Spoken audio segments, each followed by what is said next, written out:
ends it. Message from Bald and Bonkers Network. We would like to remind everybody that certain topics of discussion may not be comfortable for all listeners. Certain viewpoints may not reflect those of our partners, sponsors, affiliates, our hosts, or that of our guests. We would like to encourage everybody to keep a respectful and open climate of discussion for all topics, no matter how disturbing they may be. So viewer discretion is advised.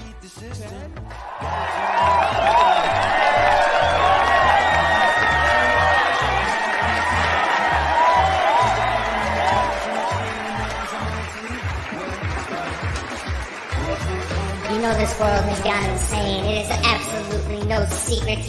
But tonight, Saturday night, you are about to experience the true measures of what that insanity can bring you.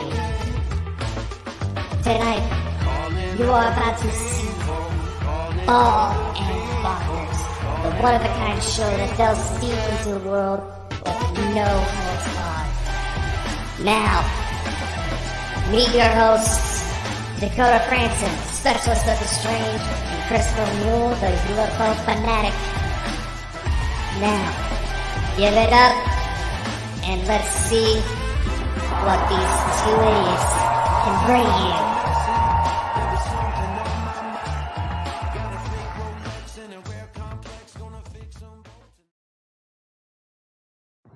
Welcome, everybody. My dear host has been abducted by aliens just as we were going live. Where did you go? I hit the damn wrong button. See, right. On you go, do the introduction then. Come on. All right. So I know Terrible. it kills. Can't the train them. fucking- Here you go. Like you froze again. Now y'all killed the food. I- So, ladies and gentlemen.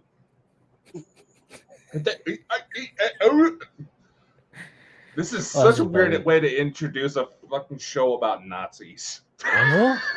So, I know. That's what last it is. couple of shows we've had Aaron on, things got weird, and it seemed like it was a highly requested topic that we go deeper into occultism and Nazis, and just going into some of the war stories, because granted, what they did was absolutely horrible, and Oh, the God. fact Yeah. that there's people that are trying to recreate what Hitler's forces did to this Yes. day still being done, and there's unfortunately people who seem to think that it's okay. The atrocities that being done are absolutely horrifying, but nevertheless, there's the brutality, the ingenuity, and the lore behind the SS itself makes it a fascinating subject, regardless of your stance. Yeah. So tonight, I've had- Chris and I have been doing some research, and trust me, Chris, you doing his usual. So Teletubby, isn't he? He's like a Teletubby. And we're also joined by Aaron. It's like the three amigos. We should have their Mexican hats on, you know. You mean a sombrero? Aye. I don't same know. hanging up. I don't know with this Hispanic church that lives like literally right next door to me. That might not be fly too well. I'll be fine. So, ladies and gentlemen, without further ado, I will show you the people we will be talking about tonight. And obviously, this is a very sensitive subject that we're going to be getting into. We're going to be talking about Auschwitz. We're going to be talking about the Jews. We're going to be talking it wasn't just the Jews that the Germans killed. It was people with learning difficulties. It was everything that didn't fit with the Germans. Now, here we go. These are the notorious bunch. I think I got every one of them there. You think I got everyone there? That's all of them. The major players. Yeah, well, we've got Goebbels, we've got Hitler there, you know, and you got to remember, guys, these guys are probably in hell right now. Hopefully they are, you know, but for the things that they did.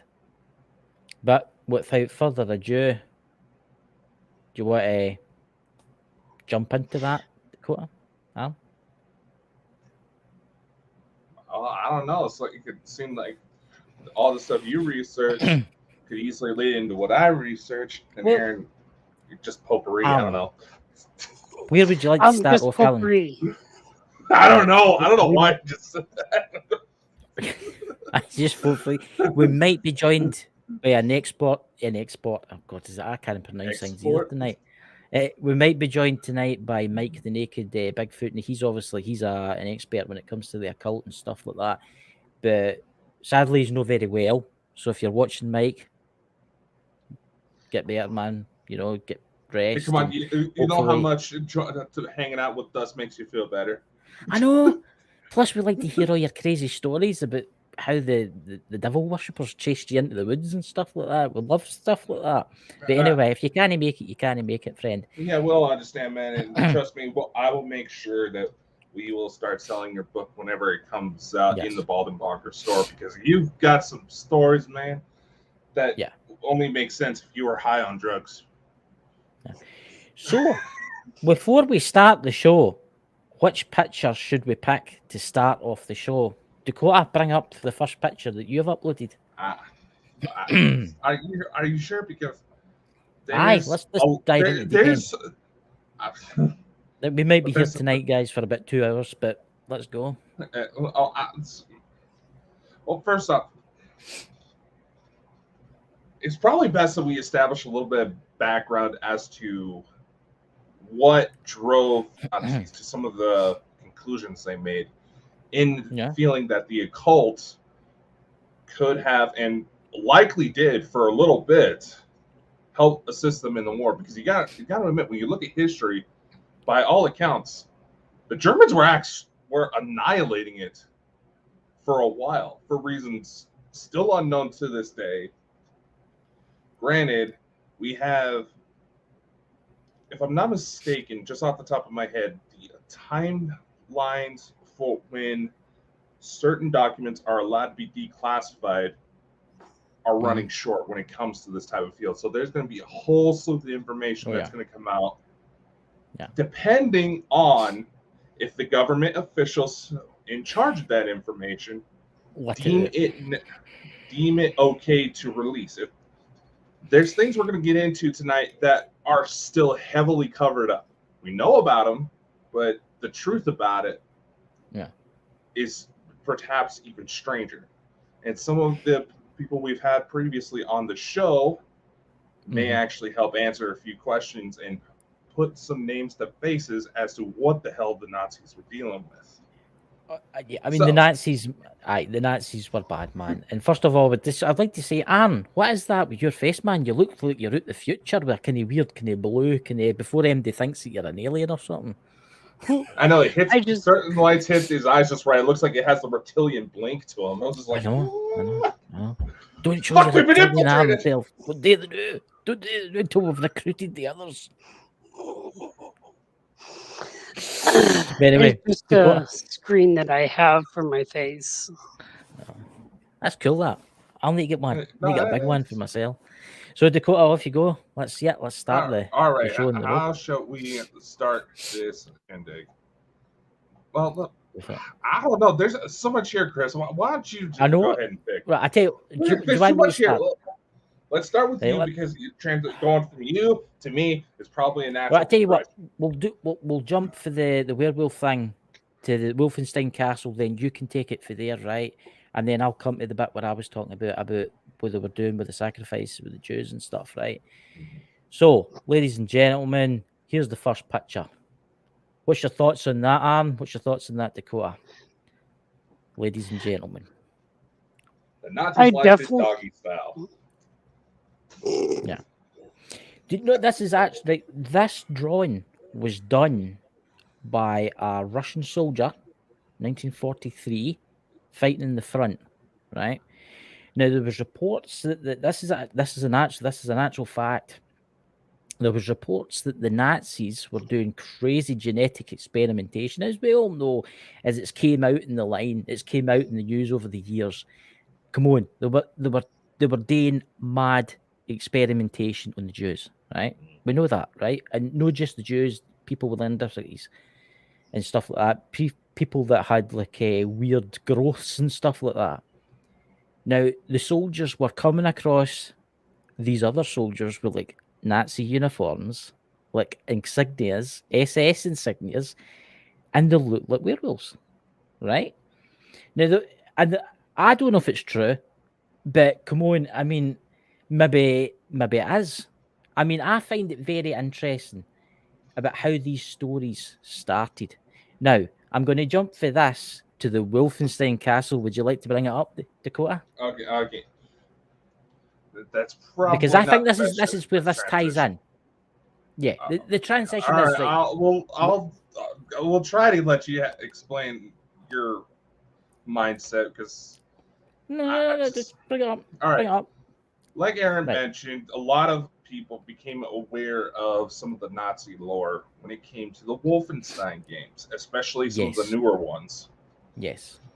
As it turns out, I thought it was I actually started bursting into laughter when I found this information. And there's a book on it. It's called I believe it's called Castle Wolfenstein and the Beings of Light. We have it available on the Bonkers store. It talks about, it has Hitler right on the front. This is actually a picture of the castle here. Now, granted, my thought process when you think of a bunch of smart-ass Marines heading to the front lines, they hear about this place. That's probably where the name Wolfenstein came from. Yeah. Now, here's the thing.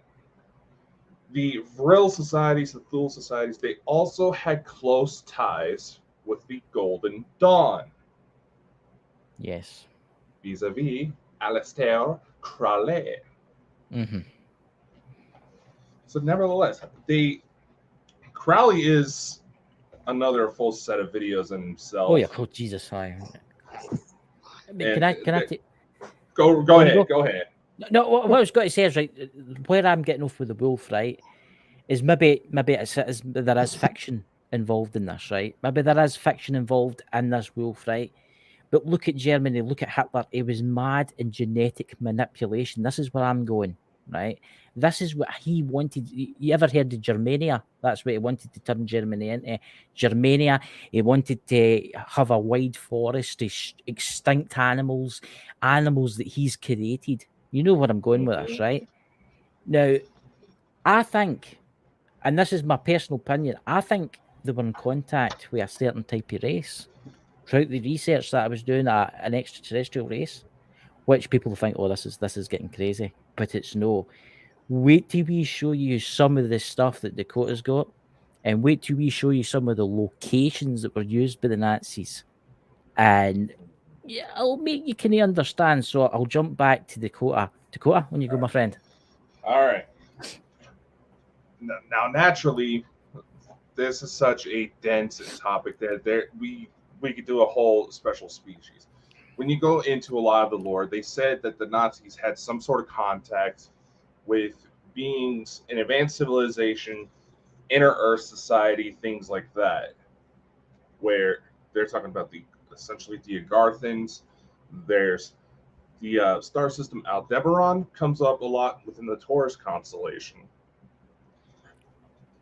A lot of it, now granted, there's some people who believe that the story behind this woman is completely fabricated.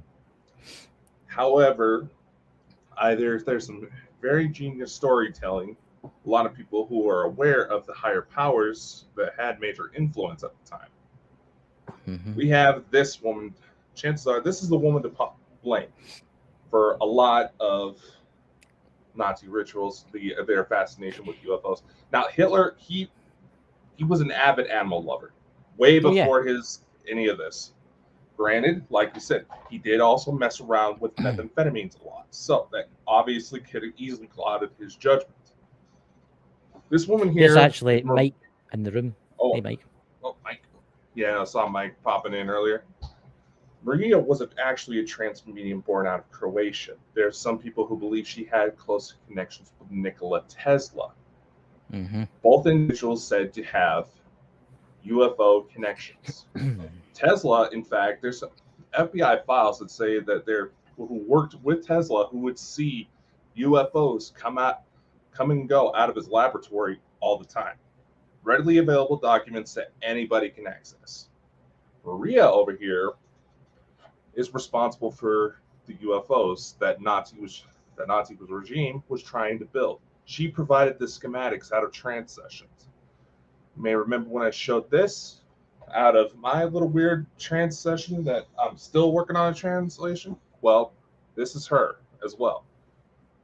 A lot of the dialect matches ancient Sumeria, which is said that a lot of ancient aliens' influence still linger. A lot of their language still lingers in some languages today. I've noticed that when it comes to the man language, stuff that's closely associated with the Galactic Federation, a lot of the melody behind the language sounds a lot like modern day Samoan.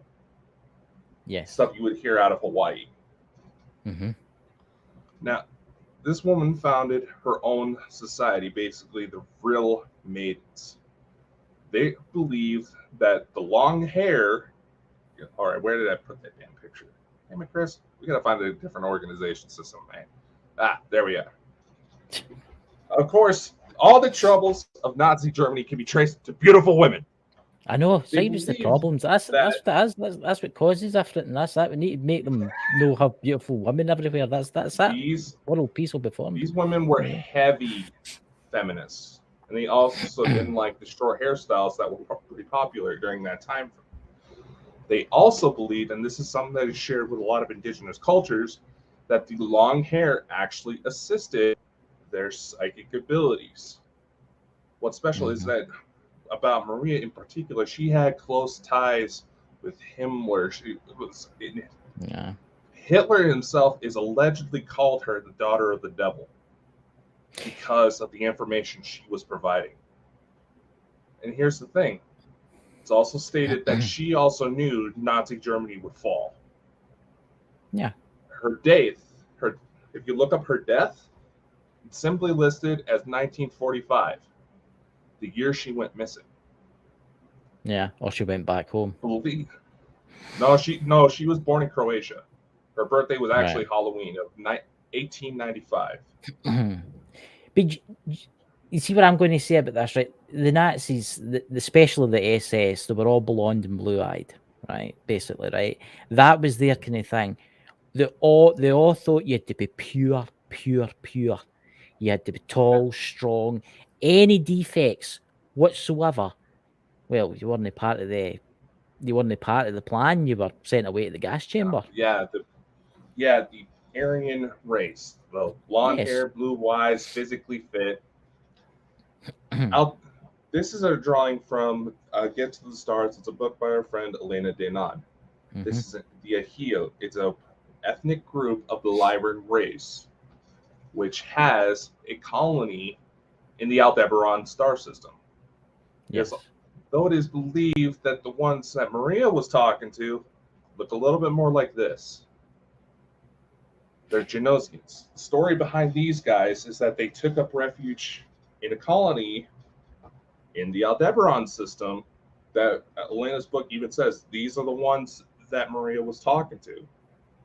After their home world that exists between Mars and Jupiter during the modern where the asteroid is.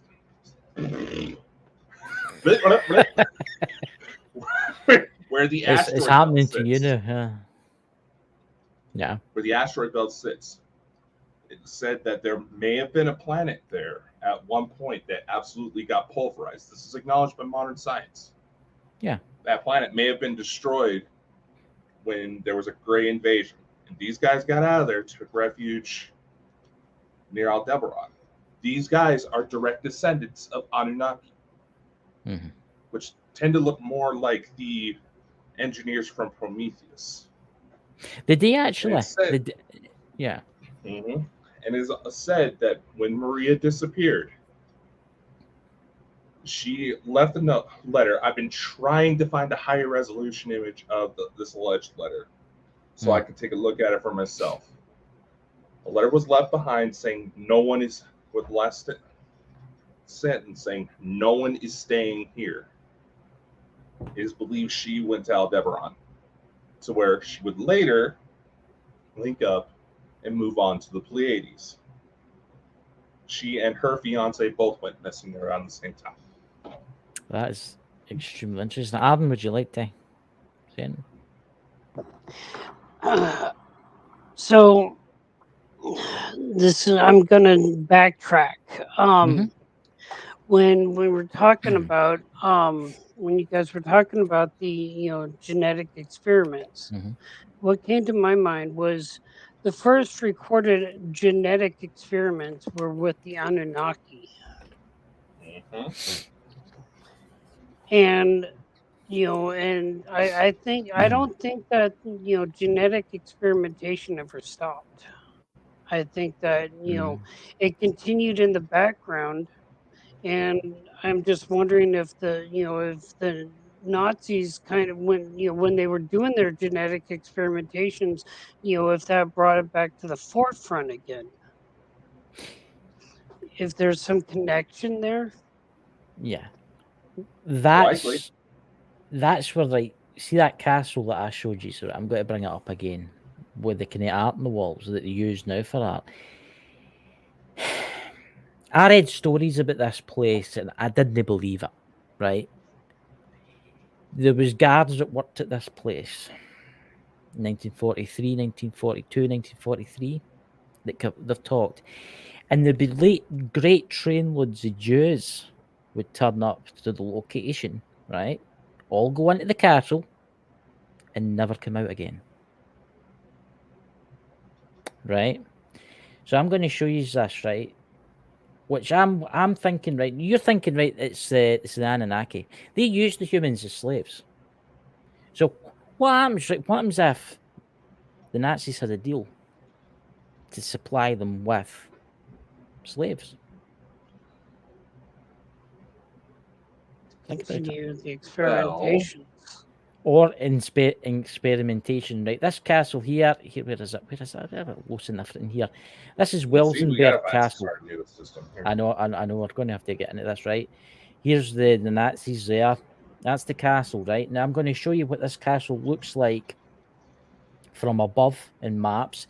Now the castle still remains today, but the rest of it's been totally destroyed by the Allies after the war. There's Mike in the room there. Oh my! Hey, Mike. I'll just take off there. Hey, Mike, I'm just going to show this castle, and then we'll jump to you, my friend. So that was the castle. Now this is it from the air. Now, just tell me what you see. Do you not find that the layout of that castle from the air looks weird? Now, maybe Mike can help me in a minute with this, right? Because here we have the castle again, right? And we have this in the centre. Now, there's been told that there was a gateway there. There was a gateway there that they could open at a certain time of year where these entities or whatever they were, they would come and visit, right? And this is what I've read. They would come and visit. They would communication through. Now, it all rings back to the Black Sun. Here we go. The Black Sun, right? That's what it looked like but obviously before it was turned into like a museum. It's a museum now. It's used, I think this is a better picture here.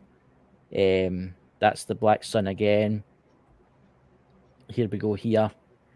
That's what it was now. You see this, you see the center section here? There used to be they said it was like a metal gateway. Imagine it. It was all metal, and it disappeared at the very end of the wars because the US military were the first ones to this castle. It just disappeared. You can see it's been ripped out the ground, right? But the question I ask is, what happened to the Jews that went to this castle? Where did they disappear to? I mean, there was thousands of them took to this castle, and none of them ever came back. And then it points to the Black Sun. Maybe Mike can help me here. Mike, what can you tell me about that?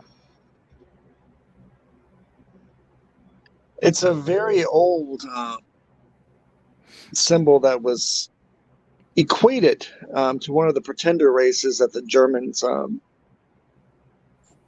Sorry, I'm going to go on a different angle than the alien connection. Yeah. Yes. Go. Yes. Go. One of the things in it that Hitler and his followers and the different cults and organizations did is that they were seeking out remnants of some of the older civilizations and races that predated Germanic life, predated the Germans and Germanic life in general, that their ancestors had interacted with earlier. And one of them was the Varger. And that particular, for those who have never heard me talk about the Varger, it's one of my favorite topics. Varger in German is an old German word meaning wolf. Yeah. And they are the wolf people that came from that area of the world. Very old race that predates a lot of civilizations, including the Germanic civilization. But the center of their power at one point was in parts of Germany and north of Germany. And the Black Sun, and you could see the runes around that as well, and the geometric aspects of it. Yeah. That was actually that was actually supposedly to be one of their symbols. Yeah. Because they lived two lives. They lived a life during the day as a person and at night as a wolf. Because they didn't hunt during the day, they only hunted at night. And the Germans saw remnants of their civilization, not realizing right away that they were still, and they still existed in a smaller format than what they used to exist as. There are much smaller groupings of them. And they were known to be traveling with a lot of the gypsy populations that went around through there too, which, if you know your history well, that the gypsies are one of the populations that were decimated towards the end of World War II. They were done that for a reason. They actually, the gypsies, they actually harbored a great many of the various races and peoples that the Germans were looking for, both to experiment on or perhaps make deals with for power. Yeah. And they went seeking the Varger through the gypsies at first, knowing that some of the Varger, through the rumors, some of the Varger still lived amongst the gypsies and preyed amongst the gypsies as well. Not P-R-A-Y, but P-R-E-Y. The original deal. The original deal that they struck with them. They wanted, of course, they need blood, they need food. And it's my understanding and my belief that a lot of the Jews that you were talking about that were brought to that castle, never seen again. Well, they were used as food. It's interesting because that castle had a crematorium, but it could only take like 4 at a time. But it would, imagine that was like a feeding room then, in theory. Yeah. They would demand that because at the height of the Varger civilization, they had human beings that actually worshipped them, that actually paid homage to them and fed their children to them for favors. So it helped make them the arrogant race that they were later to become, that they deserved worship. But that's my belief, because later on really they were doing some of the major experimentations. They were injecting a lot of their soldiers. They were supposedly injecting them with wolf's blood, which I believe was Varger blood, trying to strengthen their soldiers, especially when they saw what was coming towards it. They saw that the war was going to end badly for them. They were doing their best to make a soldier that'd be stronger and more powerful to be able to go out and kill and try to turn the war effort around for them. And they sacrificed a lot of their soldiers to those experiments. A lot of their soldiers. Wow. Dakota? Sorry. No, that's I know. I went in a completely different direction. No, it's not that. Oh, we were hoping for it. We were hoping for it because it wasn't just the alien stuff we were talking about, obviously, because of UFOs and stuff. There obviously is a supernatural side to it. But can I ask you something, Mike? Do you think that these wolf people, these Wagner, do you think they're still about today? Oh, they do.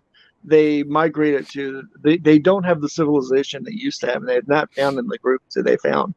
But I believe that they have made their way here to the United States, to the New World, when the immigrants, during the Great Immigration times, they are predators and they followed their food. They eat people exclusively. and they followed their food source to the new world. I mean, it's brand new hunting grounds for them. And it's also what I suspect, and some of you out there in YouTube land have heard me say this before, that a lot of people who see what they believe to be what they call the dog man, they're actually seeing a Varger that's out there. It's not a dog. It's something much, much older and much more primal and much more intelligent than all of us put together. And capable of great compassion to their own kind, and great cruelty and ferocity towards their food, which is us. See, I found this picture. This is in a lot of like Nazi memorabilia. This picture's here. We were talking about this at the start. I want your opinion on this. What's your thoughts? Because that was in this castle. That was one of the pictures that was found by an American soldier. I can't make that out well. Can you? My eyesight sucks tonight. Yeah, my eyesight sucks tonight. You've got it looks like a bunch of inhuman things. Yeah. Having some great ceremony. Yeah. There was pictures like that all around the castle that was found. There was also you had these societies, these occult societies that were going out trying to find evidence of the old races that were there. That's an old symbol right there. Yeah. That's an old witch's mark right there. Yeah. Yeah. Yeah. That's an old witch's mark right there. That gets used a lot. It also gets broken down into its component pieces too, because you have the wheel in the center, which is a wheel of fire that holds all of it together. And that reference, you see that motif that's on that references Doringus Nablungen, which is the German composer Wagner turned that into an opera. Well, Hitler had him turn it into an opera. And Doringus Nablungen actually is filled, which is the ring of the Nibelungs, also known as the ring cycle. It's what I mean. A lot. He considered it he didn't consider it legends and stories. Hitler didn't, and his people. They considered it as an actual history, a factual history. And Doringus Nablungen actually had other races, other creatures all through it, as well as the main focus, which was the Aryan race at the time. But it was also filled with elves and dwarves, but not the kind of elves and dwarves we're thinking of. Beast men, you name it. He saw that as history, and he had these organizations, these groups go out and try to find remnants of their civilizations. That's right, he did, because Hitler he sent a lot of people out to the Middle East to try and find the Grail, obviously, and to find the Spear of Destiny, and to find other artifacts, which is very interesting. I mean, it's like when we were talking at the start about how he used genetic manipulation. He wanted, like, is it Germania? He wanted his own country with his own kind of animals. He wanted to, like, genetically modify, like, bears and bring back things that went extinct. Exactly. The things from their legends, and they weren't legends. They were actual historical documents to him. It was facts. And he wanted them to return all this stuff back and return their culture back to what it was. That's absolutely amazing. But Mike, where do you keep all this knowledge, by the way? Curiosity, do you have like hard drives or something like that? Well, I'd have to explain to you about the deal I made a long time ago. Dakota, would you like to say it, man? Deal for supernatural knowledge. Let me just get a pen and paper here. Where do you go to? Have you got like a contact number or anything like that? Do I need to sacrifice, my sisters? Because I'll willingly do that. Wow. I have 11. I have plenty to go. Oh my god! But as I like Oh, to say during what the fuck paranormal chat, yes, I did yeah. say that out loud. Ah, What I you like like to to say say it. You're on that not is adult. that's a story for another time. Well, everybody, that's Oh, a story for for a another drink. time. You know, everybody has to drink. Aaron, come on, you get a drink. Then you have to have a drink with you, man. There you go.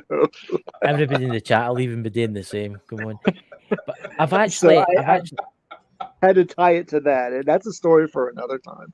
Oh, So Jesus, he went and said it Oh, again. son of a bitch. So, Aaron, as And- you are just being influenced to the naked Bigfoot legend, Yes. there is a drinking game associated whenever he comes up. Yes, it's quite fascinating because he did a story the other night there, and I think everybody at the end it was pissed because everybody It's was meaning drinking. drunk for those of you Americans. Yes, Americans. Yes, Americans. No, there's a place that I want to ask you about, Mike. Actually, and it's perfect for you here. I've heard so much about this castle. I think it's in Keep your kids away. Czechoslovakia. It was used by the Nazis, and it's meant to have like a portal to hell. And I know what your thoughts on hell is and all that, and demonics and demons and that. But it's I think you'll recognise the castle. It's Huska Castle in Czech, and it's meant to is the portal to hell.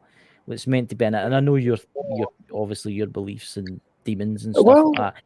And during this Nablungen, which is, again, I have to always reference that text over and over again tonight, there was an underworld. There was an underworld. Yeah. There were things that lived in this nether world and that story that could grant favors to you if you provided if you gave them what they asked for, which was a correct sacrifice. But anything they gave you, though, was always cursed when they gave it to you.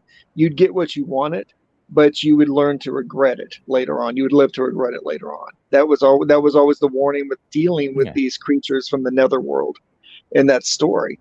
So I can see them trying to wheel and deal if they found some of the ancient locations of where these portals were at originally, as they were told within that. They also the other story they love to follow as well was the Laid de Earl King, which was the song of the Earl King, and that dealt with creatures that came from the other world. It actually explained to you exactly how to call them up and how to deal with them, and how to make deals with them. And that's something that Hitler's people, his various groups and societies he brought under his wings, were very familiar with that text. Laid de Earl King. If I'm going to have to look that right. I'm going to have to look that up. But when you look up the Song of the Earl King, it's utterly fascinating. The Song of the Earl King. So I'm going to be doing that tonight. So if I get possessed by a caged creature, I can who to phone is Mike. I say, listen, you can go and play with Mike instead. You prefer him, you know. I'm just kind of born, you know. But a question that I've got for you, Mike, and I know you've got theories in this. Hitler, the war was going so well for him, right? And then it was like overnight something happened. It was like everything just went pear-shaped. Do you think he had deals that went wrong? I think when they made the deal, when they were able to discover these otherworldly entities and made these deals, they didn't heed the warning that everything comes at a cost. And I think that's what happened. They got what they wanted, but then they got what they didn't want. They got smacked down. Yeah.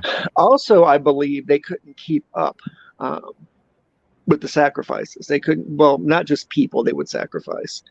They couldn't keep up. They didn't have enough people to keep up with the sacrifices and up with the various rituals that they were doing as well. Because when the war started to turn, when a lot of his, not the infantrymen, but more of some of his lesser higher ups, they started to have doubt. And the one thing you never do to entities that you make deals with was begin to lose faith in them and have doubt about them. Because as soon as you plant that seed of doubt, they're going to pull back their support, and that's when shit falls apart. And that's another theory about what happened with them.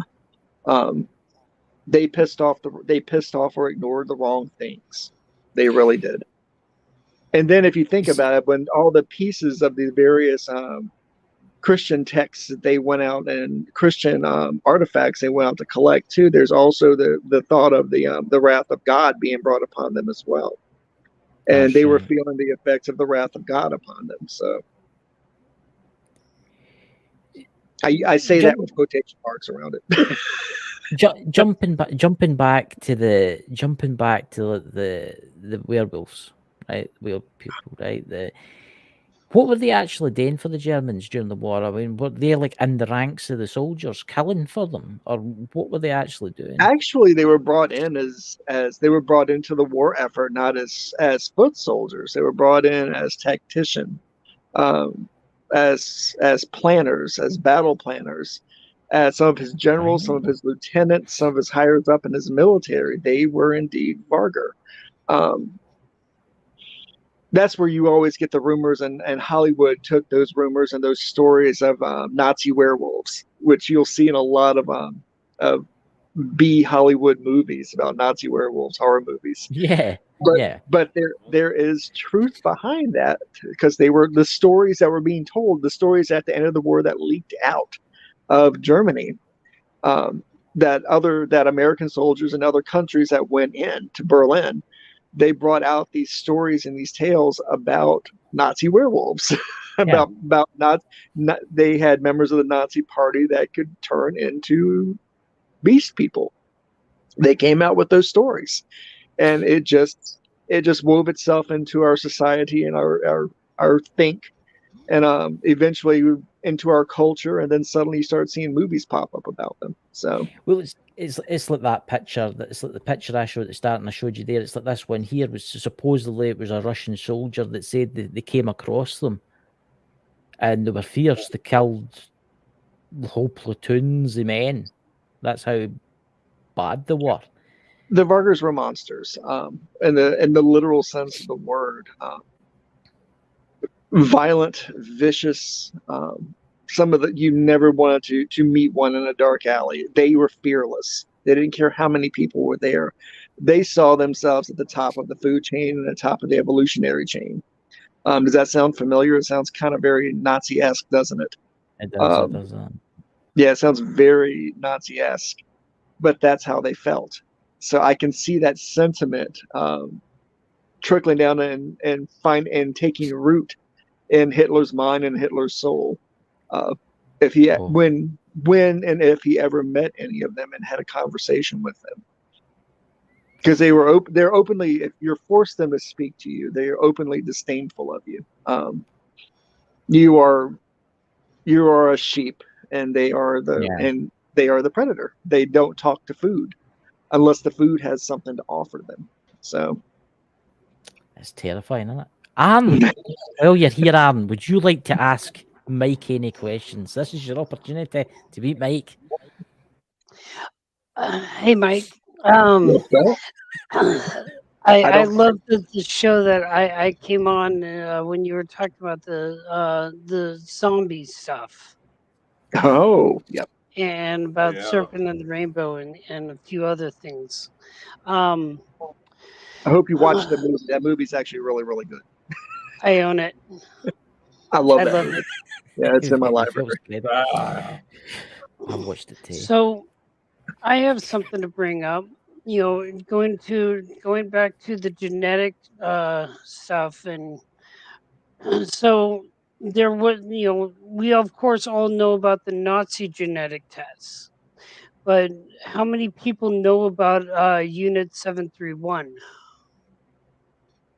Never heard of it. Unit 731 was the Japanese counterpart to the Nazi genetic tests. Did that have to do with the Kitsune infantry they had? I have stories about that. I'm not sure. I just know that is not surprising. But I just know that there was a deep connection between the Nazis genetic testing and this unit 731, which if I'm remembering right, it was Japanese. But they had little stations like in China, yeah, Hong Kong area. Just they had them all over that region. Um, and I came across about the Unit 731 during X Files, to be honest. And Dr. Hiroshima in the show, who was doing genetic testings on humans, with alien DNA. Um, and in a lot of cases, Unit 731 was a lot harsher of a place than the Nazis had. Well, what I know about the Japanese when it came to experiments, especially on prisoners of war, the Japanese, and they're not the only Asian culture that believes this, but they had their own sense of superiority as well. Their race was the best race that was out there. And what they did for a lot of their prisoners of war, they would experiment on them to find better ways of killing them. They were great innovators and methods and different ways of killing enemy soldiers. So, but they would do these horrible testings, like stuff that I don't even really want to go into. do it, dude. I talk about all kinds of shit. Do it. Just they were doing My genetic testing. hasn't really They would do genetic testings on like inserting certain drugs into food to see what and giving them to the unsuspecting, to see what would happen. A lot of that was I don't even know what kind of chemicals they were working with, but it has to be in the same ballpark as what their Nazi counterparts were doing. But they were always trying to uh they were more working towards uh mass infection, how to subdue countries faster than the biological weapons of the time. So that's what I know that they were doing down there, from what I understand and read. Japanese were masters at finding better ways of killing people. Absolute masters of that. But that was a cultural trend with the Japanese Empire up to that point, before they lost the war and surrendered and had to dismantle their empire and dismantle their military. But when they dismantled their military, and I found this fascinating about the Japanese, they went through, so nobody else could get their hands on it. They destroyed so many of their records at the end of the war. The Japanese did. They destroyed it. Unlike the Germans. Germans, on the other hand, they kept meticulous notes on everything.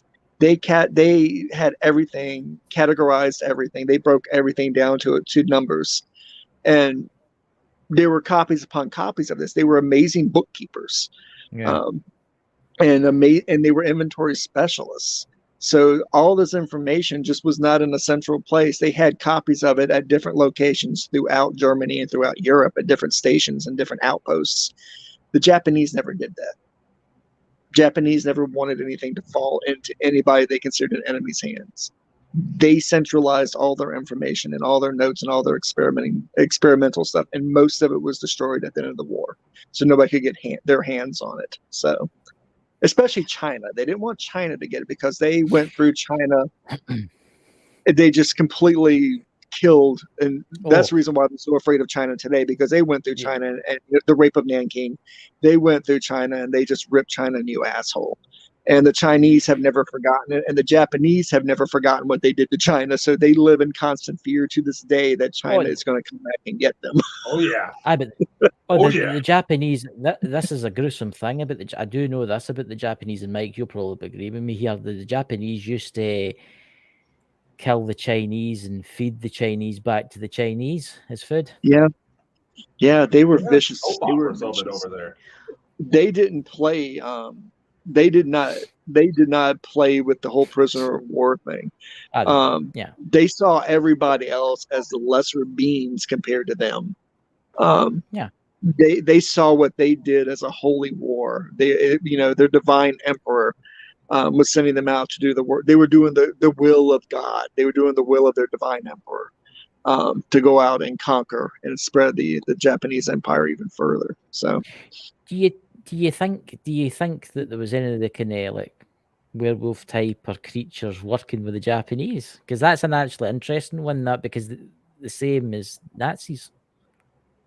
the Japanese were a lot worse. Now you have to remember, in Japanese culture and Japanese lore, their history, a lot of their lords and ladies and their noble people, they were, as the stories go, they were known for marrying or breeding with some of this more divine spiritual creatures that lived in their mountains and in their waterways and so forth. And one of them was the fox spirits, which they consider to be a divine race of beings that existed in Japan. And the Kitsune were the fox-headed people. They were men and women with the heads of with foxes. They could become actual large spirit foxes at night. During the day, they could assume the appearance of a human being, but they could, at any point, their head could become that of the head of a fox to show who they were. And they would intermingle with these families, with the nobles from the Kitsune clans as well, to produce children. And these children would be blessed divine children. And these children actually helped, with the war effort. The descendants of those children were involved in World War II during the conquest.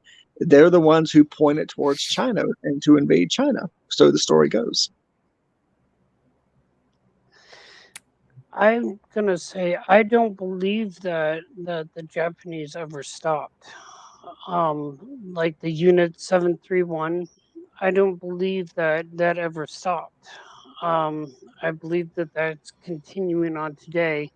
Now, of course, I have no physical evidence, but I have a lot of substantial evidence to play the case that that's continuing.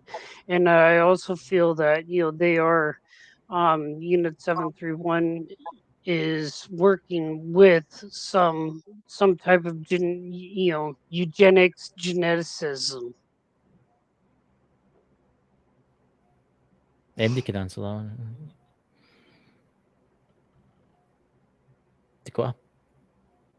Awkward silence. I know, it's just like It's like, wait for the tumbleweed to blow past you. You know me, I'm a conversation hog, so I was shutting my mouth and let everybody talk. So Yeah.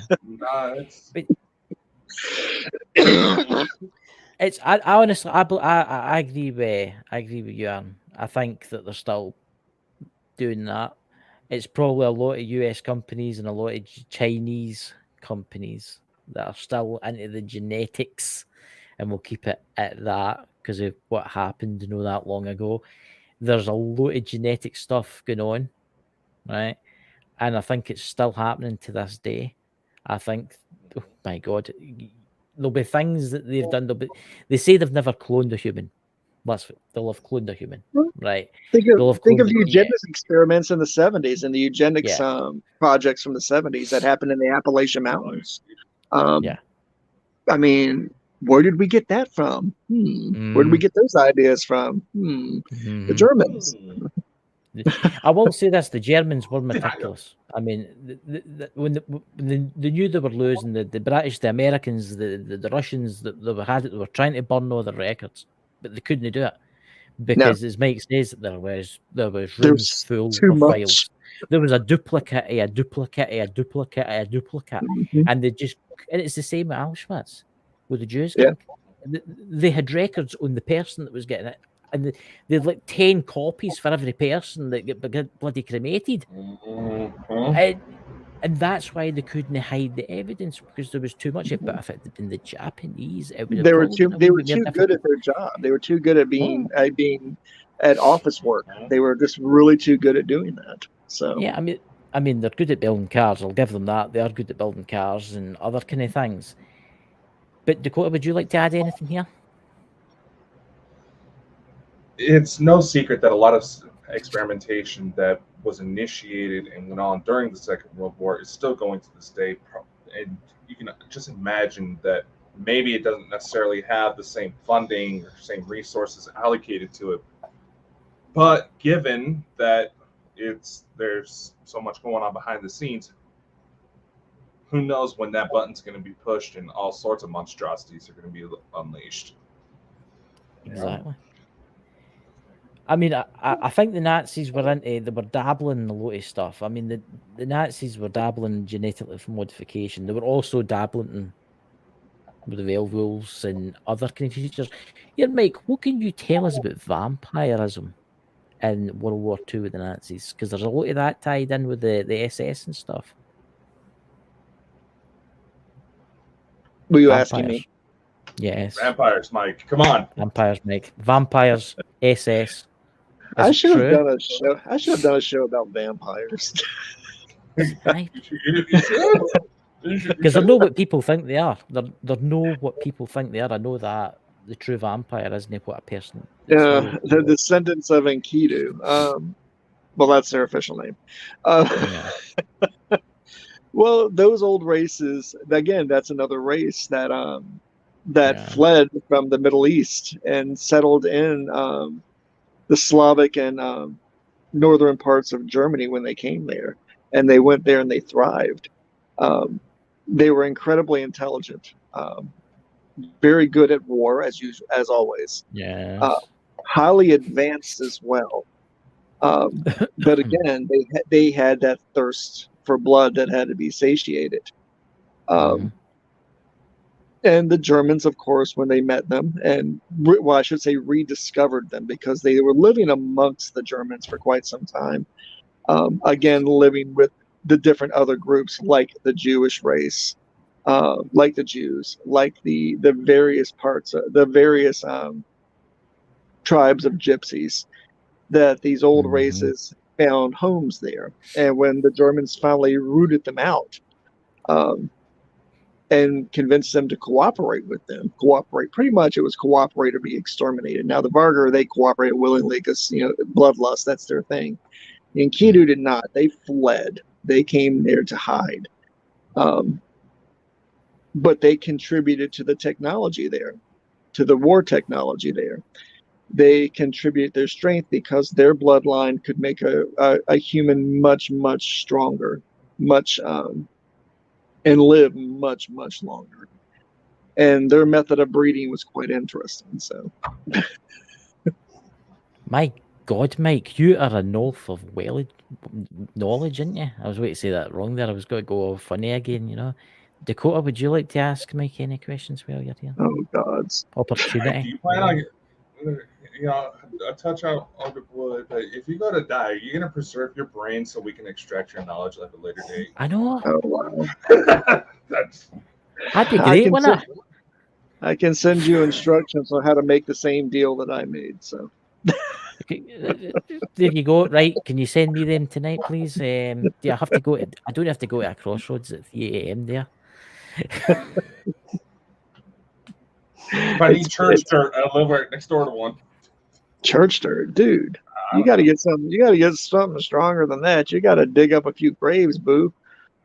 So, all right, I know where to go. You got to do a little desecration there. Huh? So, before the end of the show, would you like to ask Mike any more questions? Because this is your opportunity to speak the knowledge himself. I mean, this is like the supercomputer in Star Trek. He knows everything. So ask him anything you want, and he'll be able to answer it. All right, Mike, are you run by the Whopper? Am I a what? Are you ran by the Whopper? So, did you just proposition me? I didn't hear all that. You remember the movie War Games? You remember the movie War Games? Oh, that computer Whopper. Yeah, okay, I got you. Now. I thought you were talking about a dick or something, dude. I'm sorry. Please go on. No. Are you ran by the Whopper?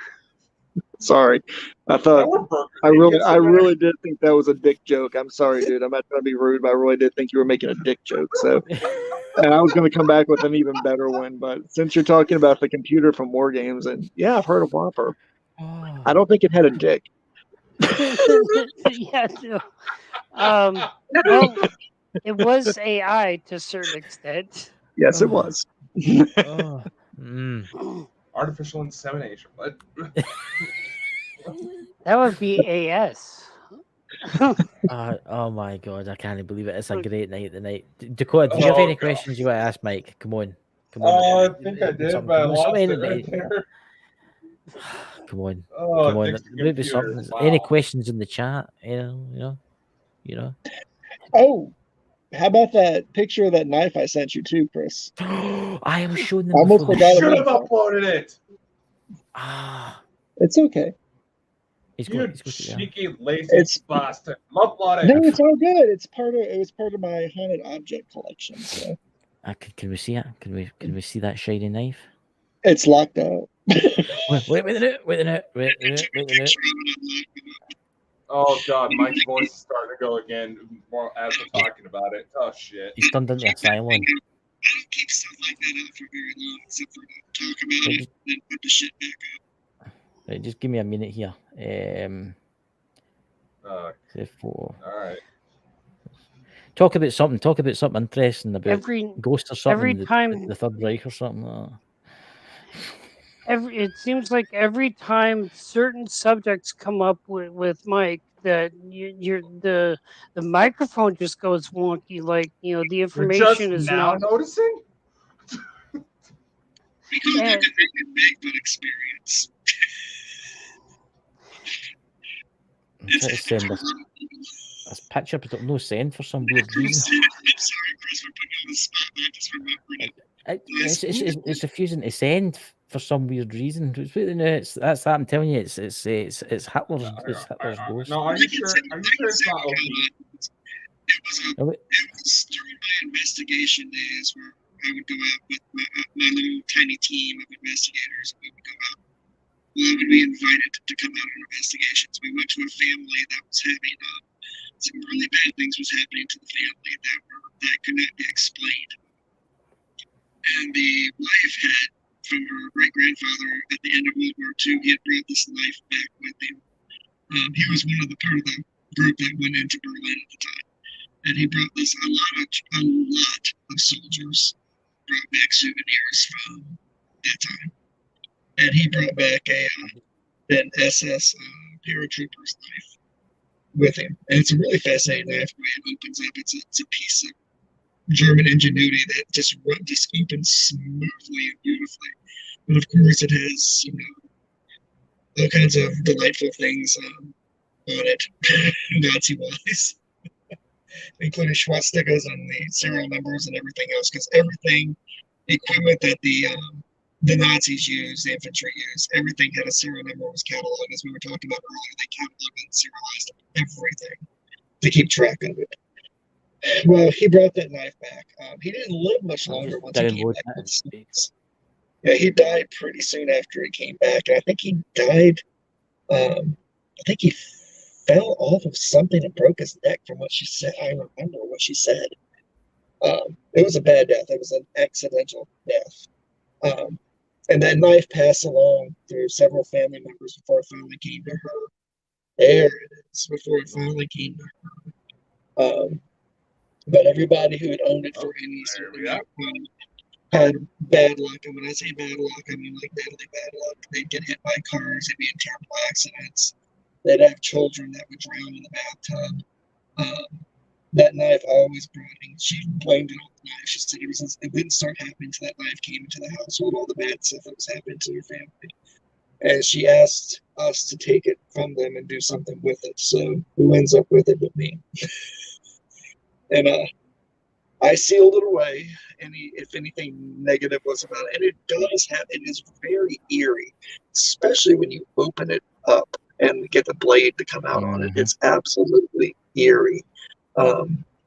It just gives you, there's something wrong about it. Okay, there's something about it that's wrong.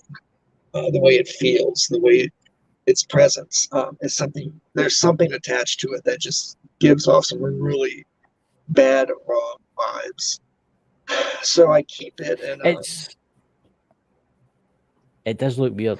There is something weird about it. I don't know. It wouldn't let me download the other one for some weird reason. It kept glitching out. The other thing that reminds me of is a Dybbuk box, which was another thing from during World War II. You're going to make me say it, aren't you? There's no such thing as a Dybbuk box. I don't care what. I don't care what Zach Bagan said. No. The Dybbuk box. That was long before Zach Bagan's came out. Oh no, that's the word hokey came into play with Jews, and it surrounded especially people who God, I can't think of the word when I want to use the word. Jewish mystics. I can't pull it out of my ass. Kabbalah.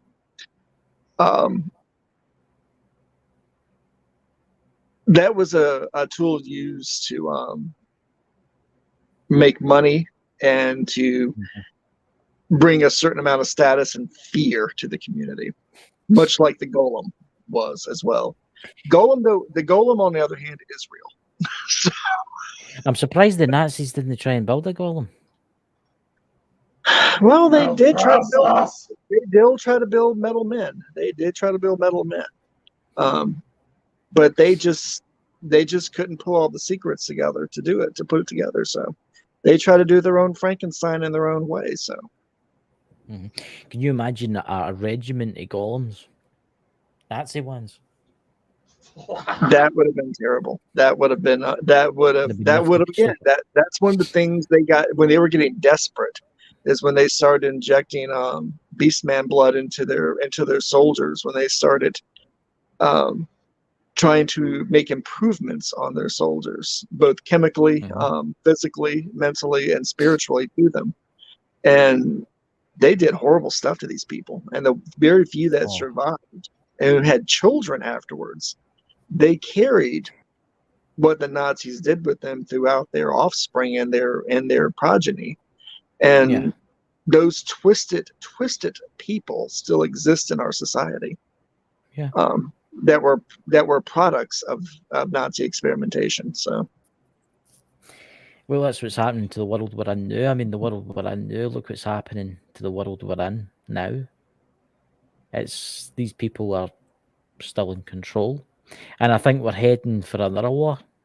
And what will happen in that war will be worse because of nuclear weapons and chemical weapons and biological weapons and. But it's in the spiritual world. It's considered in the spiritual and preternatural world, not the supernatural world or the paranormal world. Most of the things, entities, and non-human spirits out there see that coming as well, but they see it as a great reset for themselves. You've heard me talk about the end of the age of reason. We're at that now, and they're actually encouraging the end of it, because at the end of the age of reason, they can come out again. They can come out and play again like they used to. Yeah. Well, there'll be not that much left, but But somewhere holed up, Mike will be in his bunker, you know, ready to come out with his net to catch them, you know. I just So have would a root cellar. So Dakota, would you like to add anything, Dakota, before we Just head off? this. I'm just gonna say, I'm agreeing with Knowledge Within. This has probably been one of our best shows yet. Yeah, that has been. Thank you very much, Knowledge Within. Thank you very much. Mike is an amazing person, and if anybody's watching this or listening back in the podcast, please go to Mike the Naked Bigfoot's video on YouTube, and please watch. What was that show you did? That was the Manor. It was, what was his name again? Oh, that was a brilliant, about the two guys, about how they were murdered in their house, and Corpsewood Manor. Yeah, Corpsewood. that was Dr. What- Scudder and Mr. Odom.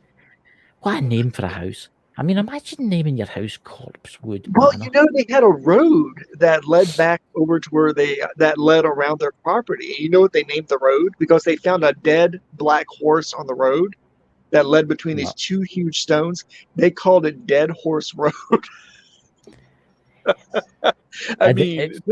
This couple, you have to remember, they were very into the occult as well, but they were not.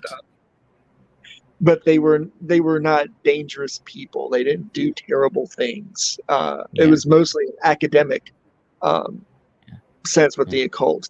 But they named everything stuff like that. So if you all get a chance to go there, the place is still there. One other question for you, Mike. How is your hand after your ceremony? My finger is bruised, and where I dislocated it, and my blisters popped, and it hurts like a motherfucker. I mean, like a mother, and it. But it'll heal eventually. So. See, the thing is about that. You says you're going to feel extreme paranoia, and something's watching you, and you'll have dreams of you. Well, I only caught the first 15 minutes. I missed 15 minutes yet, so I've no had the extreme paranoia. I've just the dreams of you. Oh God! I've had a lot of messages since then going, "You're right." They said it's like smoking some really good weed is what they're going through right now. It's a sense of paranoia. I went, well, I'm sorry. My bad. That's the thing with me. I'm always paranoid, so it's coming at me, and I don't notice it. The number of times I've seen this man's pupil with his pupils dilated, that doesn't fucking surprise me. That's because of other things, you know. That's because of other things, but that's life. That's life. Look at Aaron. Aaron, let's talk about Aaron. Aaron, is your pupils? Well, he does live in Portland. So.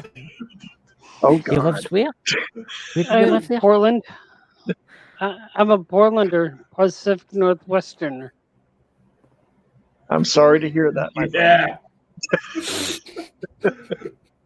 I love it here. I gotta admit. May your people be liberated one day. Right. May your people rise up and liberate themselves one day. I'm coming for Scotland, so what's so bad about Portland? Is it what's Portland like? What is it? It's a bit of the United States, obviously. Just Google Portland. I think it's actually really wonderful here.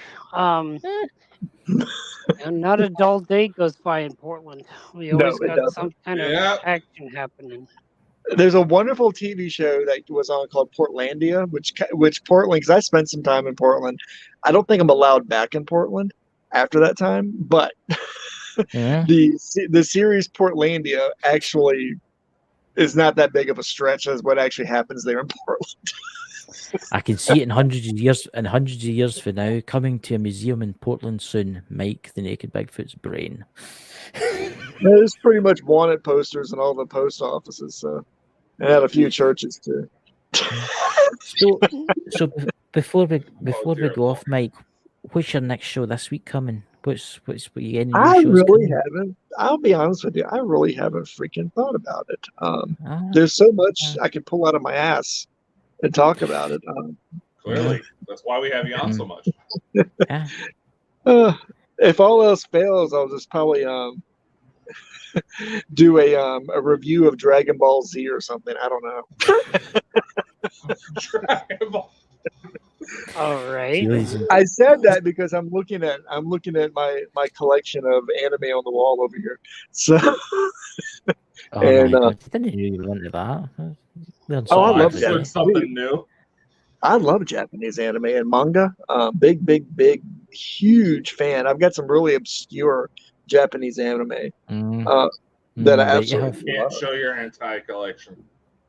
See, I've never got into that. I like some of the more supernatural stuff, like Shiki. Shiki is one of the best underrated Japanese anime out there.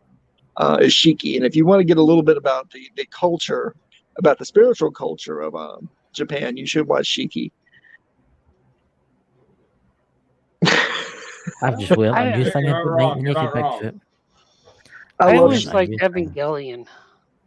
I've always Really? liked Evangelion. Yeah. The only thing I Was it- liked about was the opening song, "A Cruel Angel's Thesis." I really got into that. I loved anime that did openings and music that had absolutely nothing to do with the series.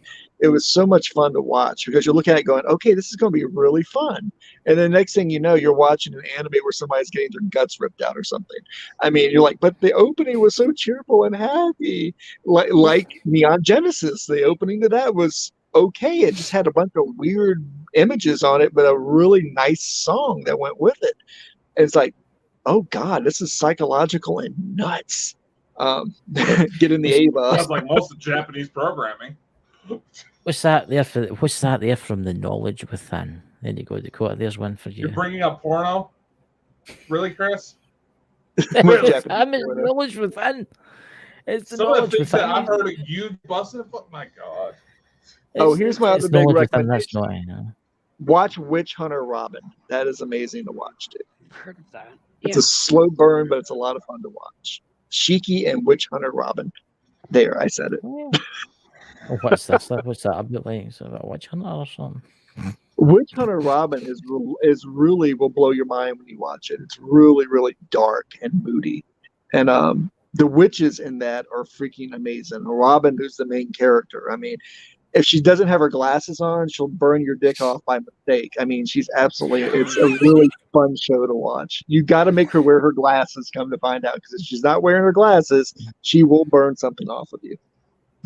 There you go, Dakota. See That's for what you else tonight. over there. Will you be having any bad dreams tonight? So, Dakota, who have we got on tomorrow night? That'd be an interesting show. Well- Okay, we could get Mike to Well, I've interview. never dealt with the guy before, so I don't know. You know, it was like you. Hey, you we've got a gay comedian. wanks.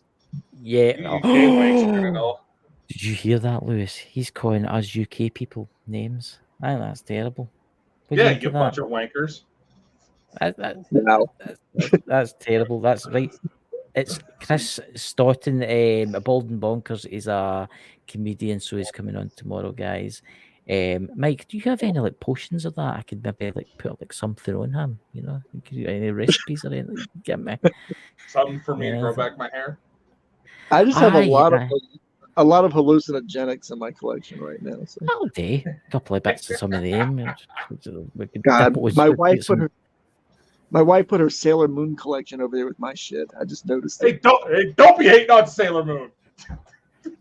Now this is the original Japanese Sailor Moon, where her name is not Oh. Serena but Usagi, which is her Usagi. real fucking name. Yeah. But she owns everything ever done by Sailor Moon.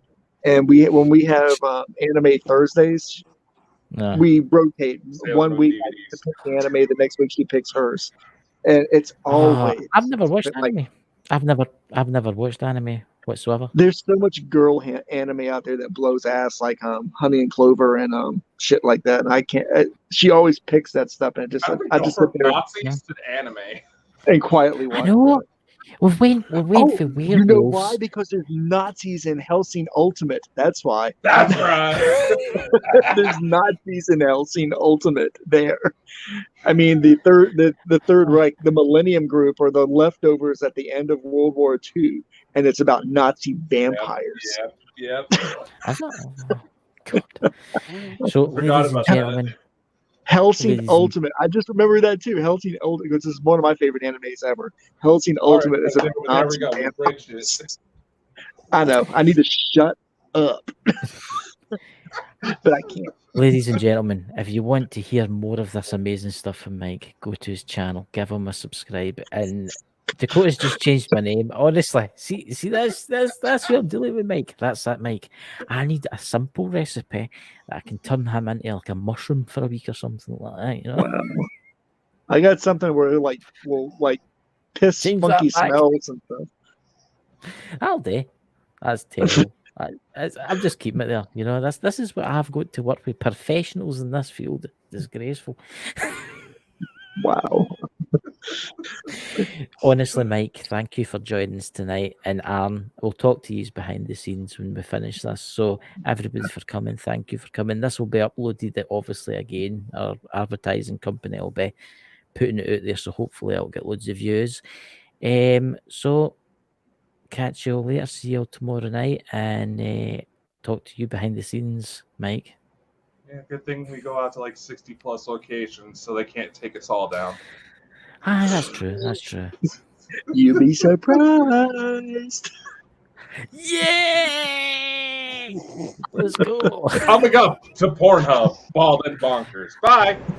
Hey everybody, this is Dakota from Bald and Bonkers. Thank you for watching and thank you for listening in.